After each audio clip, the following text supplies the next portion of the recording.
Now this is enjoyable logging right here. Back side of the old Ewing Manor. That's a beautiful house. I've never been in it. I've always wanted to, just to see what it looks like. That's just a gorgeous home. Now, like I said, it's supposed to be terribly hot today. I think they said a temperature of 93. I've just heard on the radio, heat index upwards of 100. I know yesterday afternoon cutting these things was a Bearcat. I've already got one treetop pretty much cleaned up. I just got the log left there, which we'll go back later and get the logs. It looks, I love the look of this. I love when we cut these trees in open areas. They're just, this sounds morbid and terrible, but just, it's like bodies laying everywhere. And those two, of course, there's a bunch of trees up there on the hill, but only two of them are left here on this place. I'll cut those today. But we'll get all this cleaned up for Brian.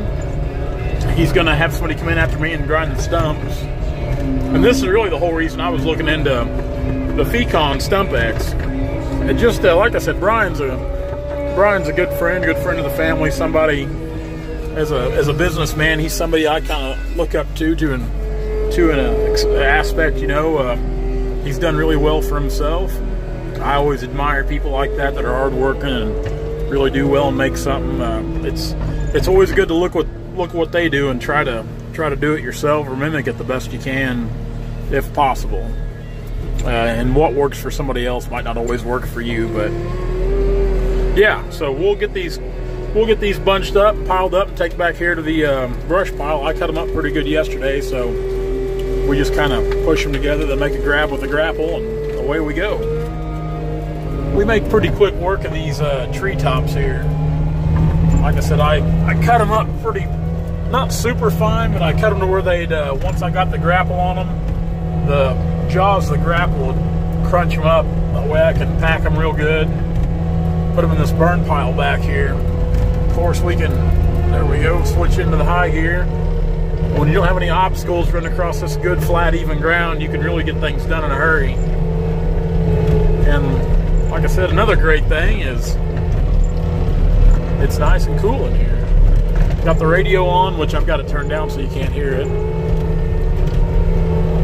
We're taking all these back here to this burn pile. This is where he instructed me to take these tops. We'll just pile them up real nice and tight. He'll probably let them cure this summer, then sometime in the fall he'll probably light this pile up. Which, if this heat stays like it is, it ain't going to take them long to dry out, that's for sure. Shift down here. You gotta watch for things like that. It's hard to do all this.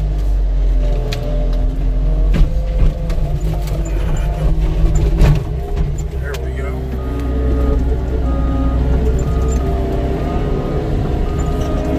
Hard to be smooth with one hand. We got a little bit of debris in there. Let's see if we can.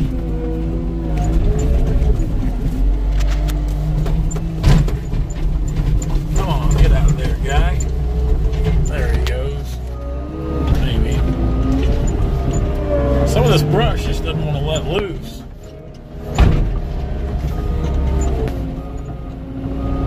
There he goes. We got him loose now. Shift back into the high side.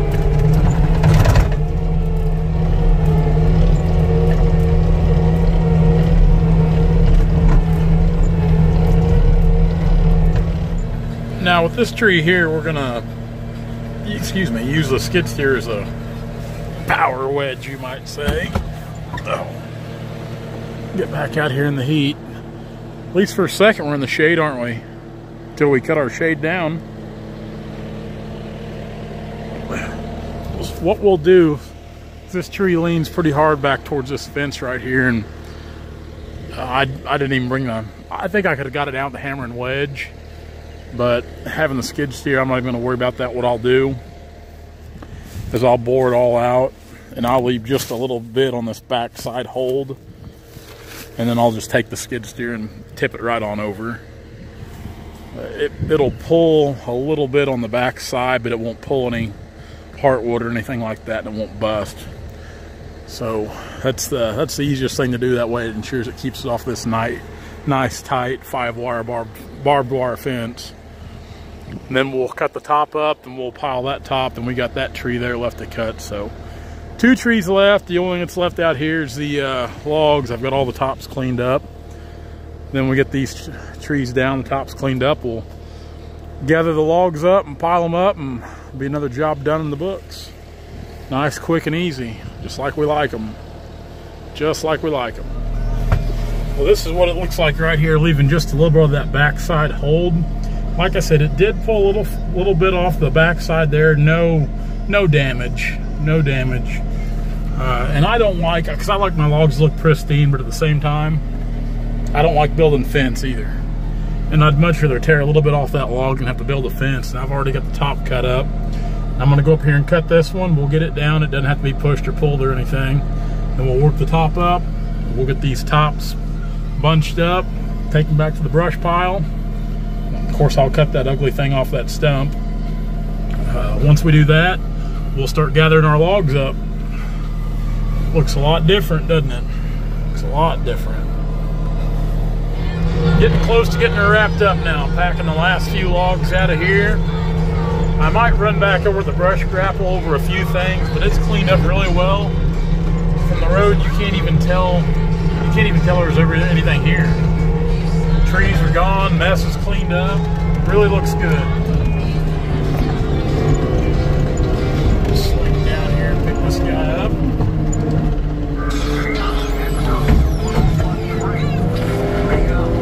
It's one of the big ones there. Pretty good sized trees, and I was talking to Dad about it just a little bit ago. I had a tail out of here. We sold some logs down in his yard. We had a bunch of oak down there, and we sold.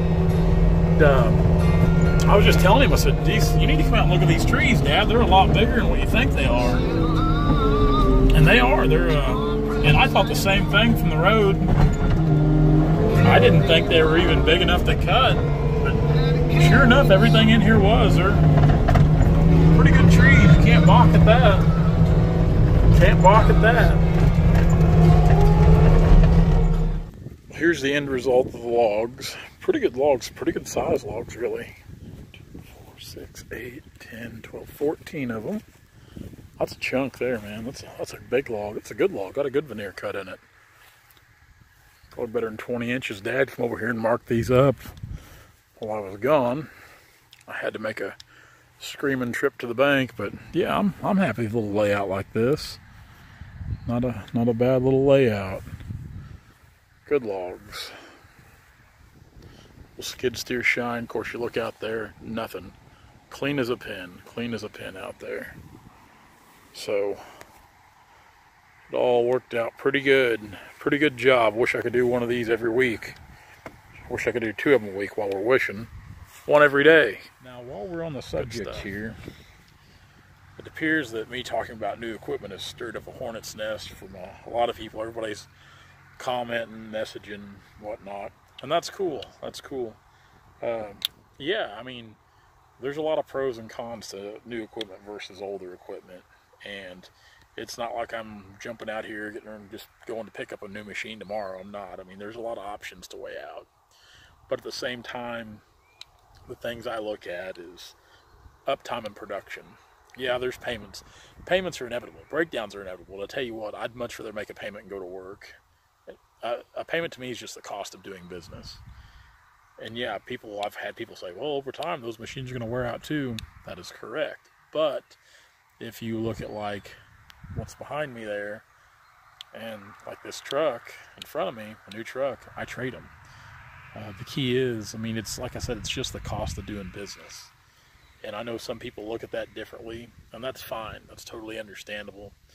And at one time, I kind of looked at things that way myself. And I still do at times and in certain aspects. But there's, like I said, there's a lot of factors involved with me, the way I think about this and the way I think about a new skidder. And I don't know that I would get rid of any of my old iron, because my older skidders, they're paid for, they're free and clear, we don't know anything on them. But the idea of having a nice, new, reliable, dependable skidder, and just like right now in this hot weather and the heat of it, I can cut logs for a while and I can jump in the air conditioning and that and kind of catch my breath and still be pretty productive about things. And that means a lot right there. that means a lot. And like I said, I look at that uptime. I look at that uptime greatly. So, yeah, that's just my thoughts on it. Like I said, I appreciate everybody's interest and comments. I really do, but the odds of any of that swaying or changing my mind is probably slim to none. I've kind of got an idea of what I'm wanting to do with this. And like I said, it's not like I'll be rushing right out tomorrow or next week and buying a new log skidder by any means. No, it's not. But it is definitely kind of an idea that's on the table, and it's something that I am considering right now because we stay so far behind in work, and that downtime is my biggest threat. That downtime is my biggest killer. Years ago, there was a guy here in southwest Missouri that always had new skidders, and this was back when the 240 Timberjacks, the mid-90s, were the thing. He had 3 or 4 of them. Had 3 or 4 brand new picker trucks and pups. And he produced a lot of timber. He had a mill, but he produced a lot of timber. Some of you guys probably know who I'm talking about if you're here around southwest Missouri. And he said a lot of things, and he didn't say to me, but I've heard him said that really make a lot of sense to me. And one of them was that when he goes to work, he wants to cut timber, not work on equipment. And I completely agree with that, because when you're working on that equipment, you are not making any money. You're not. You are not making any money. And like me, I'm not a mechanic. I've never been very mechanically inclined. It's just, and no offense, it's just not it's not something I really want to jump into and learn too much of either. What little mechanicking skills I know I've picked up from having to work on this stuff, and I hate working on equipment, guys. I do. Absolutely do.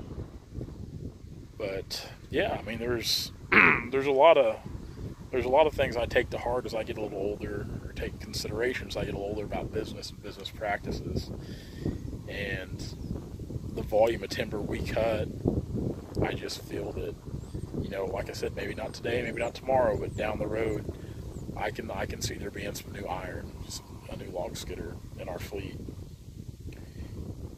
Just for several reasons.